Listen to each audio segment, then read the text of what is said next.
Well, another shot's being fired in the smartphone wars. The Motorola Droid phone is coming out. It used Google's Android operating system and has been picked up by Verizon. So the questions are, what does this mean for the smartphone industry and what does it mean for M&A business? Well, live from Boston this morning is Matthew Hoffman, an analyst at Cowen Co, who covers Motorola. Good morning to you. Now, in terms of what this means, it does seem quite risky to have a new phone out there, but Motorola really couldn't do anything else.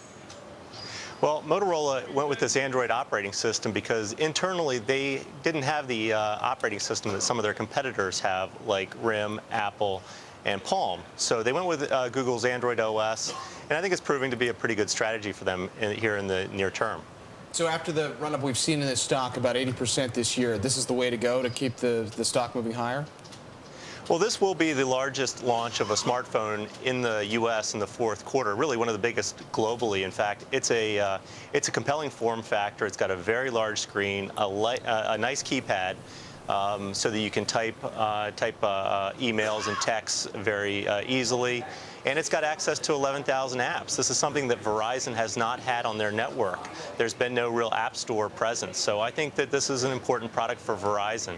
Verizon's needed a hero product, and Motorola's stepping up with one for the fourth quarter. Hey, Matt, it's Adam. You know, as you look at Motorola's earnings, there simply is not a lot there to talk about. I mean, is this the kind of watershed event that really, you know, if, for example, changed the iPhone changed Apple so that you almost can't even look at comps before the iPhone? I mean, is it the same kind of thing? There'll be sort of Motorola before and after the Android? Yes, we think so. Right now, we're expecting negative double-digit operating margins here still in the third quarter before the launch of the Droid, Dext, and Click. Those are the other two smartphones for Motorola for the fourth quarter that we haven't spoken about. But if you look into the fourth quarter, we see that loss narrowing substantially.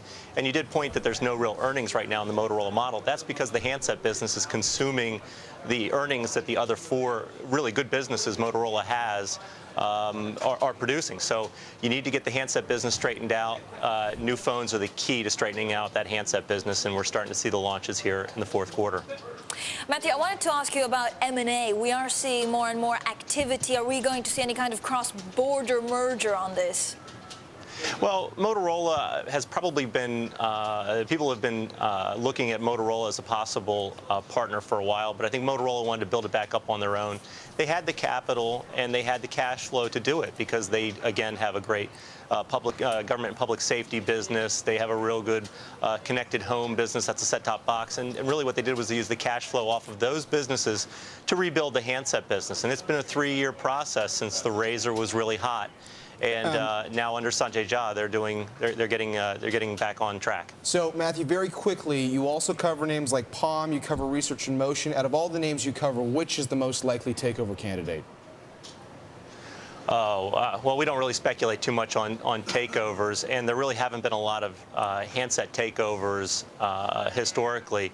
I think you'll see more and more partnerships, however, and Motorola will be part of those, and Motorola is on the right path here right now. Thank you.